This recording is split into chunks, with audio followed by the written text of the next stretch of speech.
Betul sekali Pak. Sudah diingatkan, sudah dikasih kesempatan, tapi dia yang bandel. Waalaikumsalam warahmatullahi wabarakatuh. Ustadz, bagaimana bantahan untuk seseorang yang berkata, jikalau ada hadis yang Allah turun di sepertiga malam, itu bukan Allahnya yang turun, tapi rahmatnya. Karena kalau Allah yang turun, di bagian belah bumi sini belum sepertiga malam, di sini juga belum sepertiga malam. Karena seperti yang Ustadz katakan bahwasannya saya melihat singa, ya, dan juga saya melihat singa di atas mimbar. Tidak mungkin melihat singa di atas mimbar. Nah, orang ini mengutip dalil bahwasannya Nabi Musa saja ingin melihat Allah di sebuah gunung, gunungnya hancur. Ini bagaimana Allahnya turun? Baik. Jazakallah khairan. Jazakallah khairan. Yang pertama, hadis itu membantah pemahaman seperti itu. Hadis itu sendiri sudah membantah pemahaman seperti itu. Jadi pertanyaan beliau tadi kan yang turun bukan Allah tapi rahmatnya. Tapi lanjutan hadis membantah itu. Allah turun seraya berfirman, "Man yad'uni fa astajiba lahu, wa man yastaghfiruni fa aghfiralah." Siapa yang berdoa kepadaku, aku akan kabulkan. Siapa yang memohon ampun kepadaku, aku akan ampuni. Rahmat Allah nggak bisa berkata begitu. Yang berkata begitu adalah Allah.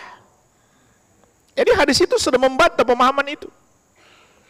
Kemudian kita katakan, siapa sahabat yang mengatakan seperti itu? Nggak ada dari sahabat, berarti itu penakwilan baru, penakwilan yang bid'ah, yang tidak dicontohkan oleh Rasulullah SAW, tidak pula oleh para sahabat beliau. Kalau beda pemahaman kita dengan pemahaman sahabat, nggak mungkin kita yang benar, sahabat yang salah. Nggak mungkin, mustahil jamaah sekalian. Bertentangan dengan akal sehat. Karena sahabat itu berguru langsung kepada guru terbaik, Nabi Muhammad SAW. Dan kalau mereka salah paham, Nabi nggak mungkin membiarkan. Pasti beliau meluruskan. Ini paling tidak jawabannya. Nah, kemudian syubhatnya di situ, inilah jamaah sekalian akibatnya kalau memahami hanya berdasarkan akal. Nah ini makanya kita sebutkan kaidah di awal tadi. Akal di sini nggak punya ruang. Kalau dia mau mencoba memahami dengan akalnya dan meninggalkan dalil, itulah penyebab kesesatan. Nah dia mencoba memahami dengan akalnya. Malam itu beda-beda.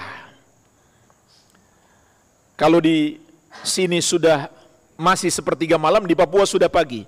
Jadi lalu dia mengatakan, bagaimana mungkin Allah bisa turun?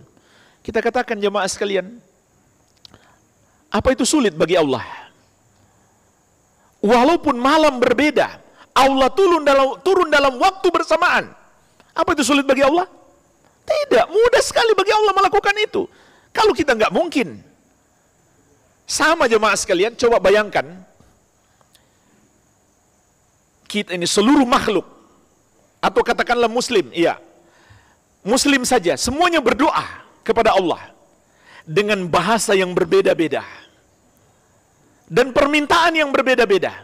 Apakah Allah bisa mendengarkan semuanya sekaligus secara bersamaan?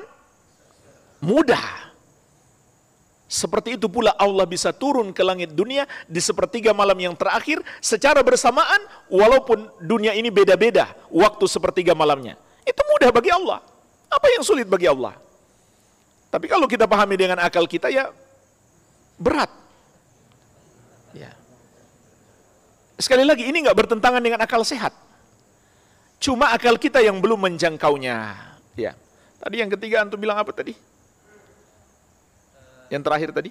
Mereka mengutip dalil juga bahwasannya Nabi Musa ingin melihat Allah Subhanahu wa taala. Allah turun ke langit dunia kan nggak terlihat tetap. Tidak tetap. Jadi yang nggak mungkin di dunia itu adalah melihat Allah. Itu pun mungkin di akhirat. Wujuhu yawma idzin nadhirah ila rabbiha nadhirah. Di hari itu wajah-wajah mereka, orang-orang yang beriman berseri-seri karena mereka melihat kepada Rabb mereka. Yang tidak bisa terjadi, permintaan Nabi Musa alaihissalam itu adalah melihat Allah. Bukan Allah turun ke langit dunia, tidak. Tapi melihat Allah subhanahu wa ta'ala. Kalau itu mustahil dilakukan di dunia. tapi mungkin di akhirat bagi orang-orang yang beriman. Wallahu alam.